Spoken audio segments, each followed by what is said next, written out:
Welcome to Intended Consequences, the official podcast of the Strategycorp Institute of Public Policy and Economy. I'm your host, Chris Loreto, and today we are bringing you a very special episode as part of Strategycorp's coverage of the Ontario provincial election. We'll be covering the entire campaign, analyzing the decisions and strategies of the major parties, and what they can tell us about what will happen on Election Day and beyond.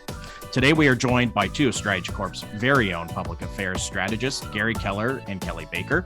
Gary is a vice president with Strategycorp and served as the chief of staff to the leader of Her Majesty's official opposition in Ottawa. And Kelly Baker is a former press secretary to Premier Kathleen Wynne. Thank you guys for being here. Great to be with you. So the race is on. May 4th marked the official start of Ontario's 43rd general election, giving party leaders and their candidates the next month to convince Ontarians that they deserve their vote. Each party enters the race in a unique position. For the NDP, this is the fourth election with Andrea Horwath as leader. For the Liberals, it's their first with Stephen Del Duca at the helm, though he's known to many from his time in government with Premier Wynne. And then Premier Ford and the PCs enter the race with 2 years of pandemic governance behind them. And they seem to be riding fairly high in the polls at the moment. So let's start with the leaders in this conversation, and let's start with the newly minted Liberal leader, Kelly. After the party lost official party status back in 2018, it was clear that the Liberals are going to have a tough fight ahead of them in this election.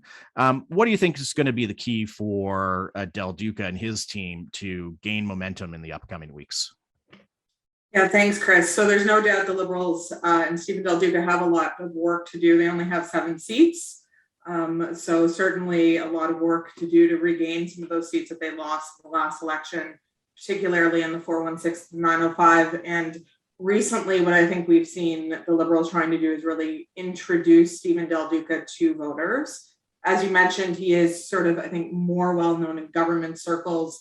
Not generally well known among the general public. Polling has kind of shown that people are a little bit uncertain about Stephen Del Duca, and so they've launched some ads to sort of show, I think, a softer, gentler side of Stephen Del Duca, his family life, a story related to losing his brother recently. So I think, one, it's going to be really showing the Liberal brand, what that's about, and then also differentiating between the other two parties as well. We've seen, the Ontario PCs have moved much more into the center with their strategy. So the Ontario Liberals really need to be able to show, like, what do they stand for? What does the Liberal brand mean now? So I think, they've recently made investments or are announcing new investments in education. One of their slogans is building schools, not Highway 413. So I think this is really where they're trying to show the differentiation between themselves, the PCs, and the NDP. I think, again, this election is really going to be a horse race for second place between the Liberals and the NDP as well.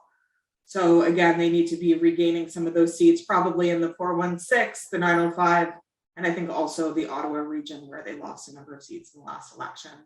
And I think lastly, they really need to allow their local candidates to shine. They have a lot of really strong candidates this time around. They have a hospital CEO, several doctors and nurses who are running for them as well. So they really need to give those people the opportunity to prove themselves to voters why they need to be elected. Great. Thanks, Kel. Gary, let's just pick up. The real race at this point, at least if you believe the polls, seems to be for second place. The NDP have been the official opposition for the last 4 years, but they haven't been able to really put any space between them and the Liberals. And the Liberal brand is very strong in Ontario, and is part of the reason why, depending on the poll you read, the Liberals are in second place and maybe are beginning to put a bit of a spread with the NDP. It seems like the NDP has squandered the last 4 years. Granted, COVID's been in there, but what do you think the New Democrats need to do to reassert themselves as the opposition party and the government in waiting versus ceding that ground to Del Duca? Yeah, and that's been the real challenge, I think, in the lead up to this campaign. As the official opposition, it was a real chance for Andrea Horwath to have made that move from third place to second place to appear as the government in waiting, and then COVID hit. And I think the challenge for not just the Ontario NDP as official opposition, but for all opposition parties in Canada, is the kind of positioning that they would take as an opposition party during a global pandemic. And I think we've seen a range of different ways parties have done this. I think of some opposition parties who have tried to play nice with governments, and I don't think it's gotten them anywhere. On the flip side, you see Rachel Notley in Alberta, who has been very, very aggressive in her stance against the government there, and I think it has benefited her. And I think the challenge for the NDP during COVID is they didn't know where they wanted to be.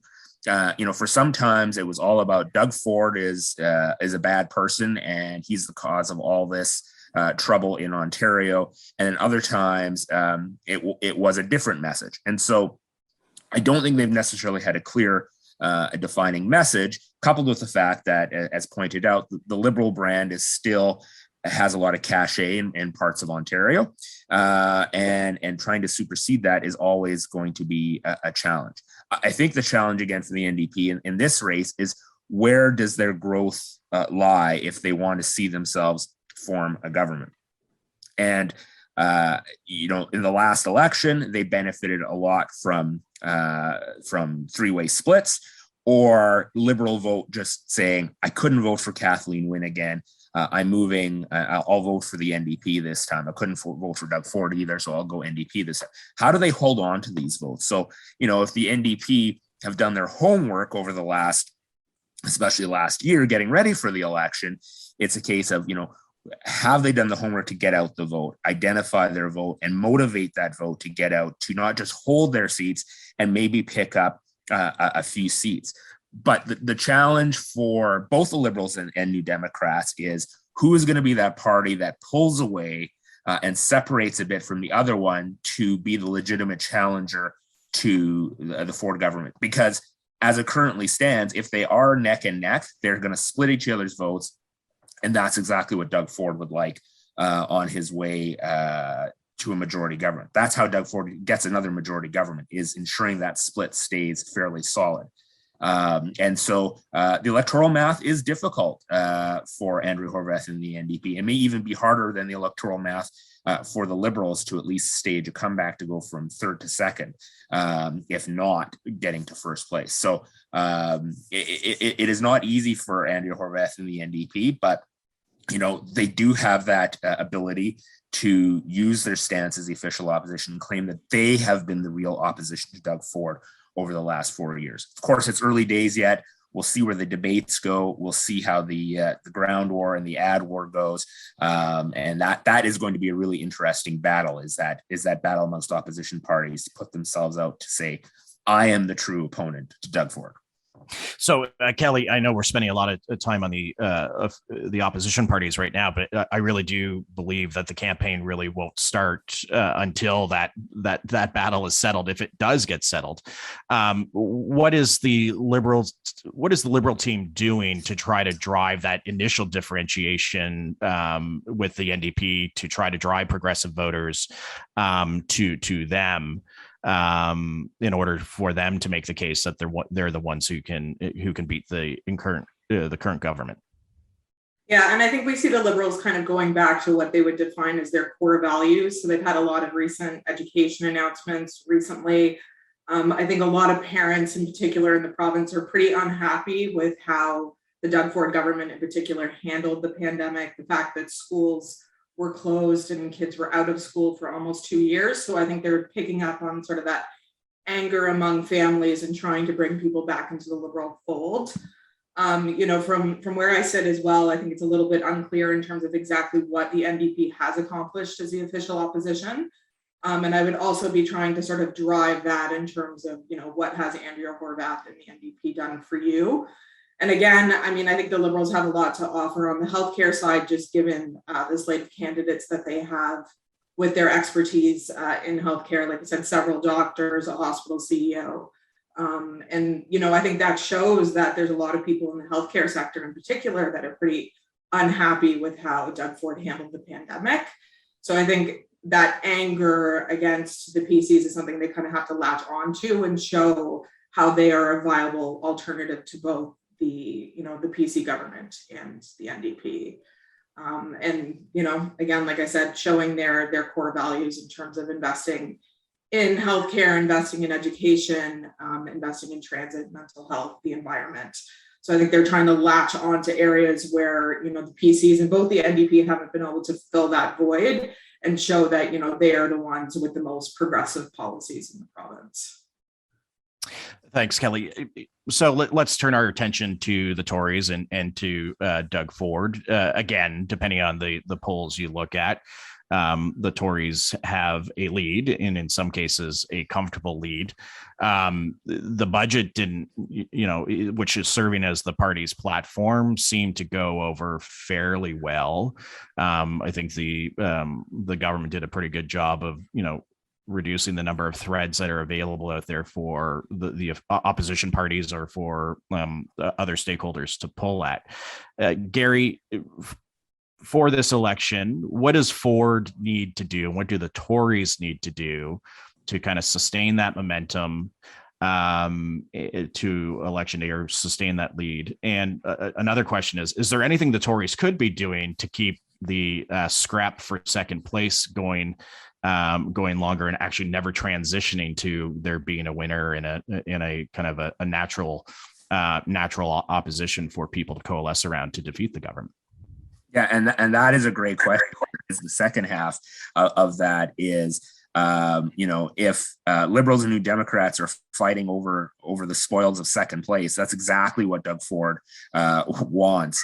And when you see Andrea Horwath's first ad attacking Liberals and New Democrats, Liberals and Conservatives equally, I'm sure that's music to the PC's central campaign. They want Liberals and New Democrats to fight amongst themselves.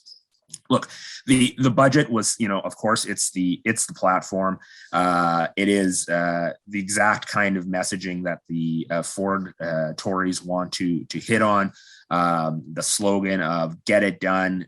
In some ways, it's resemblant to me of what was a successful slogan for Boris Johnson in the UK, where the overwhelming issue was Brexit there, and it was "Get it done, get Brexit done." This is about getting the things done that Ford strongly believes on. It's building Ontario. That was a key theme all the way from the throne speech back in the fall, right through the budget speech by the finance minister and into the campaign. It's all the kinds of things that are Doug Ford hallmarks. It's building transit, building infrastructure, and the things that make people's lives easier. So, while Liberals might want to fight on issues around building highways, I think Doug Ford wants that fight as well, because he's saying, look, if you are a suburban commuter or ex-urban, you need a car to work or take the kids to dance lessons or hockey. Building highways is going to get you back and forth home quicker and to see your family.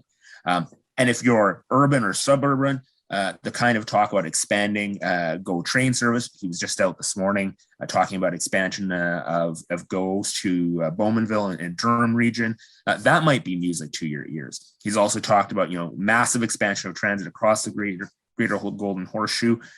Coincidentally, that's where the greatest number of seats lie in this election. And, the Tories did win a number of seats in the GTA in Mississauga, Brampton, Scarborough, that weren't traditionally PC seats last time. And so the electoral math is really important for them to hold on to those seats. So, building infrastructure, but also building hospitals and healthcare infrastructure. The signed childcare deal with the federal government recently announced. These are all hallmarks of things that he and the party will want to promote from now until election day to make sure that those suburban 905 seats stay in the Tory fold, because that's, of course, their greatest worry. But that's also where you might have the greatest number of Liberal New Democrat fights. When the Liberals were in government, those were Liberal safe seats, and the Tories won them in 2018. Often because of splits, NDP also picked up a few. So, he's happy to say, I'm the guy that says yes to building things. Andrew Horvath and Stephen Del Duca are the people who say no. I will get it done for you, because that is the road to what they see as a victory on June 2nd. So that's what the parties are talking about. So forward and get it done, and highways and infrastructure, some affordability things that that he's thrown out there. Del Duca in the early days, and we're recording this on the Friday, the 6th, has focused a lot on education. Andrew Horvath, conversely, has focused a lot on healthcare. I think everybody's focusing in where, their research and public opinion polling seems to show where they're strongest. But where do you think the electorate's head is at right now? What do you think this campaign is going to turn on in terms of the top one or two issues that are going to drive people's decision making about who they see as the next government? Kelly, do you want to kick us off on that question? Yeah, I think there's no question that cost of living is definitely an issue. I think for everybody across the province, the cost of everything seems to be going up. Doug Ford campaigned in 2018 on helping the little guy, and I'm not really sure that he has delivered on that, given that we're seeing, cost of housing, cost of transportation, cost of energy, everything sort of going up across the board. So again, I think that's going to be another challenge for them to really play into showing how they've delivered on that sort of affordability and actually helping families again.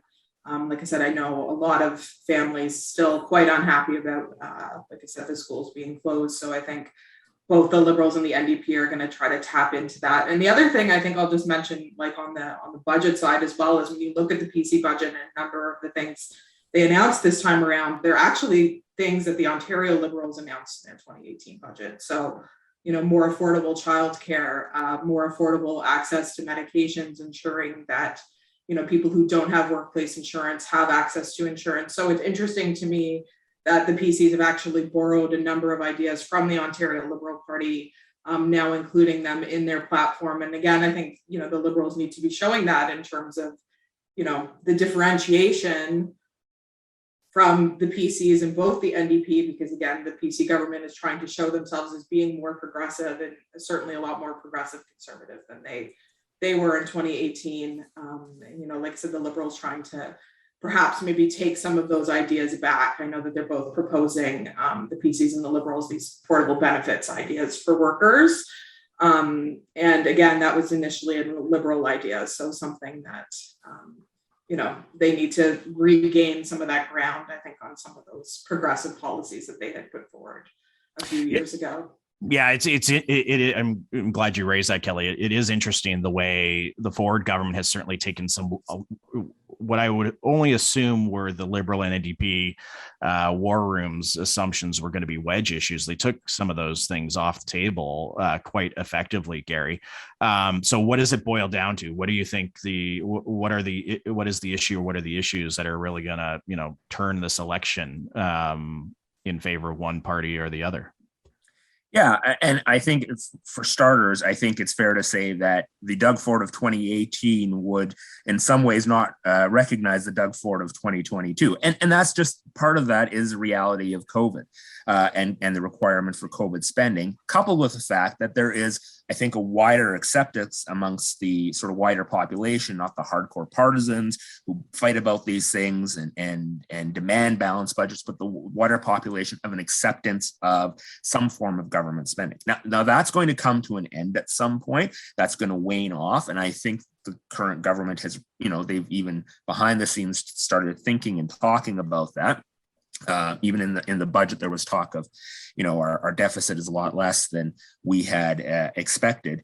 But if the election turns on issues around affordability and housing, and the blame starts landing on the government's and the PC's lap, that's a problem for them. Kelly did mention talking about schools being closed during the pandemic and unhappiness about response. I think, though, in some ways that the Ford government doesn't necessarily want to fight an election about that, but it has a decent enough response to that by saying, look, both the Liberals and New Democrats, called for deeper, longer lockdowns, then said no lockdowns. they wanted masks and they didn't want masks. And part of the reasons for the policy incoherence on the Liberal side was not having a permanent leader, then having a leader, not being an official party. So those things, the PCs have some defense lines for them. But to your point too, both Chris and Kelly, this is a government that is talking about things like skills training for sort of blue collar workers, really investing in skills training for a wide variety of industries. And it was instructive to me to see that one of the largest unions, construction unions in Ontario, come out very squarely for Doug Ford and the PCs and openly oppose Stephen Del Duca and the Liberals. And that is, I think, a ground shift in Ontario politics that we certainly didn't see prior to 2018. Previous versions of the Ontario PC party seem to always be at war with unions, and here you have the opposite happening. So I think that was a very interesting turn, and I'm sure we'll be seeing the PCs trot out that as an attack line against the Liberals during the campaign for sure. Yeah, in things like the 413, just go to reinforce what the party has done to build relationships with private sector labor. So we talked about the leaders, we've talked about the policy ground on which they want to fight and on which we think the electorate is going to make a decision. Let's talk a little bit about the parties and their organizational readiness for this campaign, and what are things going to look like on the ground. Kelly, let me start with you. Going from government to 7 seats, as a Tory myself, I've seen a party go from government to 2 seats. So congratulations, you had a few more than the federal Tories in '93, but it's really tough to rebuild a party from the ground up. What's your view of the state of play of the party and the campaigns, for lack of a term, ground readiness to fight it out, particularly where there's going to be some really tough splits if they're hoping to gain back some seats? Yeah, definitely. I think, in a way, the Liberals have a lot to gain, clearly, with only 7 seats. They also have a lot to lose, given that they only have 7 seats. So again, I think it's really going to go back to the actual ground game for many of the candidates, and getting out there, building a relationship with voters in those local ridings. I think it's really, this time around, going to be very much about, again, connecting with voters, building relationships, rebuilding, like I said, the Liberal brand and what that means. And again, like I said, differentiating from the other 2 parties and bringing people back to the Liberal fold, who felt like they left for a reason. But I think at the same time, they probably feel, that Doug Ford doesn't necessarily represent their values, and the Ontario PC party doesn't represent their values. And I think those are the folks that they really need to be targeting. And so, they don't have as much resources as they had in the past, but I think most of those resources really need to be poured into, as I said, I think the local ground game in the ridings where they, have the highest chance of winning, because a lot of the ridings that they did lose in the last election had been Liberal ridings for a very, very long time. And, they lost some of those to the PCs and others to the NDP. So it's really, like I said, going to be about connecting with those previous Liberal voters and trying to, convince them to come back. What's your sense, Gary, of the NDP ground game? So on the eve of the election call, I think they, of the 3 main parties, were the furthest away from filing a complete slate of candidates across the 124 ridings in the province. Like, should we look at that or should New Democrat supporters look at that and be concerned, or is that not something to be concerned about, that they're otherwise in a good position to hold what they have? What's your sense of the ground game of the NDP? Well, yesterday they did announce that they do have a full slate of candidates. I think the first party to come out and announce that, 124 candidates. They were very proudly announcing that. And so, for me, I'm looking for a couple of things in terms of the NDP ground game. There are certain seats that they could pick up in the province. That they certainly need to hold what they have, which is not an easy task. But there's some other pickup seats that are available to them. I think Michael Gravel in Thunder Bay, Superior North, who's not running again due to ill health. He had a lock on that seat for a long time. Mm-hmm. But the NDP have traditionally won seats in that part of the world. They've certainly got their eye on a seat in Ottawa that they only lost by 125 votes last time. So I'm getting a feeling that in certain target ridings, they're really organized. That Ottawa riding I mentioned that I used to live in, they were papering the ground on that riding 6 months ago. They were outdoor knocking, and so I think they've probably got in some key ridings they've got a decent ground game. The challenges in some other ridings, right up to the lead up to the election, the last 2 or 3 months, they've lost some key MPPs who have retired. They lost one in a nomination battle, and so that does raise questions about the actual state of readiness. It's one thing to put 124 candidates on a paper and say we've got a full slate. It's another thing to say, do these candidates have a real viability of winning? And for both the New Democrats and Liberals, money is a huge factor in all of this. Their fundraising numbers have been okay. The PCs have been way out in front in terms of fundraising dollars, and that gives them a natural advantage that is also very difficult to beat. But there are some opportunities, I think, out there for the NDP, and if they have properly identified them, they will certainly be pouring money, like I say, like in that one Ottawa seat where they think they can take out a PC incumbent. Yeah. And then lastly, Kelly, what's your sense of the Tory ground game? What are you observing just as a general observer? And then what are you hearing from a partisan perspective, perhaps on that? And, where do you see they have strengths? Where do you see they maybe are vulnerable? Yeah. And I think, from the PC perspective, the thing that's been surprising that we've seen over the last, year to maybe 6 months is that a number of their MPPs have actually stepped down. I think they have 17, something in that area, like vacant seats, number of people who've crossed over to other parties. So I think that's actually a real challenge as well, because they're having to run a bunch of first-time candidates. They don't have the existing relationships in those communities necessarily. So, and then in some cases where they have people who have defected to, other parties, they now have their former PC MPP running against a new PC candidate. So I think that's certainly going to be a challenge for them in terms of holding on to those seats in particular. And then again, holding on to some of the seats that, again, were traditionally Liberal as well. So, Stephen Del Duca is running in Vaughan Woodbridge, which right now is a PC seat, but had been a Liberal seat for a long time. So there definitely are some seats that could switch, I think, back to Liberal from PC. Etobicoke Lakeshore is another example of that. Mississauga Lakeshore, where again, traditionally Liberal seats switched over to PC. So I think if I were them, I'd be kind of particularly concerned about those seats where they're not strong PC seats. And again, like I said, trying to build on to that, people who are angry about how Doug Ford handled the pandemic, their response, the number of lockdowns. I'm sure there's a lot of small business owners who are quite frankly upset with the Ontario PC Party because they lost a lot of money over the last couple of years.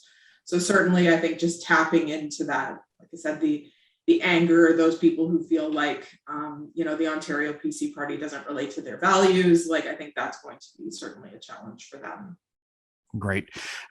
So we're coming to the close of this first podcast, and we'll be doing one weekly going through the campaign. So this has been a great overview. So I want to thank you both very much. The final question before we close things off, candidates to watch, lots of new blood, as even in the incumbent party, as Kelly pointed out. Are there candidates that you have your eye on, maybe not just in the party, you're most closely affiliated with, but across the various parties? Gary, I'll start with you. Yeah, thanks. As Kelly mentioned, there's been some, retirements on the PC side of things. and also some defections for people that were unhappy about government COVID response or what have you. Of course, there's some interesting new candidates for the PCs. I take a look at Mark Saunders, the former chief of police in Toronto, running in Don Valley West, which is traditionally a Liberal riding. But given his name recognition and the people who know him, that will be an interesting race to watch. Can he make inroads in there? I mean, that seat federally has gone conservative in the past. It's not an easy task, but that's certainly an interesting one. Of course, York South-Weston, which is held by the NDP right now, with Toronto City Councillor and nephew of the Premier, Michael Ford. Of course, that will be an interesting one to watch, to see there. And then we've seen in a number of ridings that were PC ridings where we've had retirements of incumbents. You've seen like in Parry Sound Muskoka or Simcoe Gray, people like Gray Sith and Brian Saunderson step up, former mayors, well-known, heavily involved with groups like AMO, and so well-known amongst the municipal ranks in Ontario politics. We've got to think that they might be cabinet material. And then a race I'm, of course, watching in Essex, which was a longtime NDP held seat. Taras Natashak, a thorn in the side of Doug Ford for a long time in the chamber, is not running again. The Tories are running Anthony Liardi, local lawyer there. That's one they have their eye on for pickup, and that's certainly part of the new Ford PC voting coalition is that Southwest Ontario, traditionally either orange or red, trying to shift it to the blue column. And so those are some individual races I'm watching. I'm also, of course, watching in Ottawa to see if the battle in Ottawa West Nepean, I think that's going to be a door-to-door last-second battle between, it could be a three-way battle, quite frankly, like it was last time. So, but certainly some interesting candidates out there for the blue side. Kelly? Yeah, and as I said, I know, the Liberals are running, I would say, a pretty strong slate of candidates this time around. You've got Lee Fairclough in Etobicoke Lakeshore, who I mentioned, who is a hospital CEO. David Morris in Toronto Centre, who's a longtime activist, is now running against Kristen Wong-Tam for the NDP. So that'll be, I think, a really tight race, given Kristen's been a Toronto City Councillor for a long time. They also have Mary Margaret McMahon running in Beaches East York for the Liberals against the NDP as well. So that'll be another interesting race to watch. And then in Barrie, they've got the Mayor of Barrie, Jeff Lehman, running for the Liberals. Not necessarily typically a Liberal seat, but has been a Liberal seat in the past.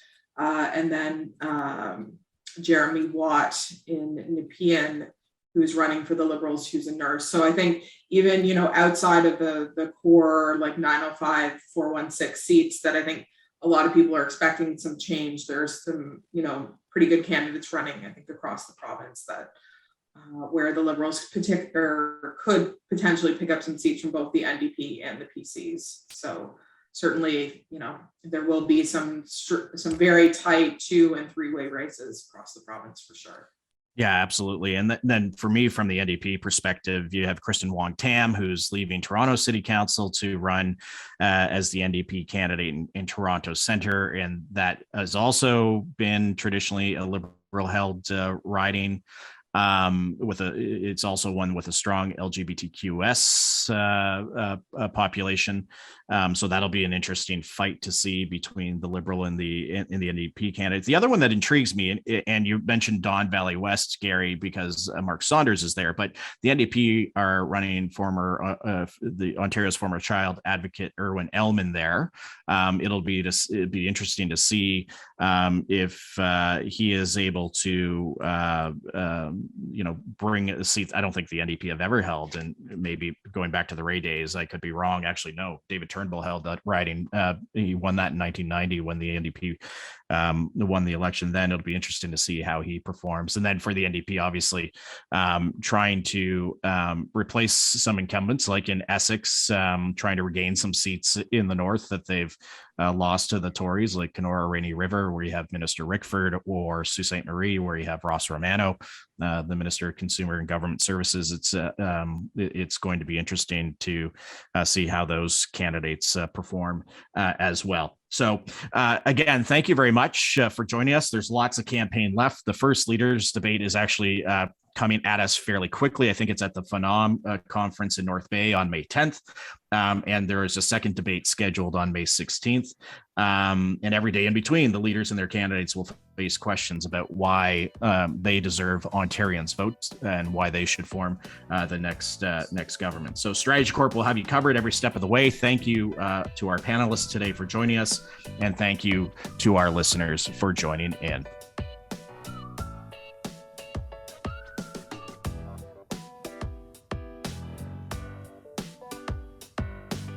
Thank you for listening to Intended Consequences, the official podcast of the Strategycorp Institute of Public Policy and Economy. The views expressed during this podcast are not necessarily the views of Strategycorp. All rights for this episode are reserved, and the guests on this podcast might be current or past clients of Strategycorp. To find out more about the Institute and to subscribe to our written material or to find past episodes of the podcast, please visit our website at www.strategycorp.com/institute. Until next time, I'm Chris Loreto.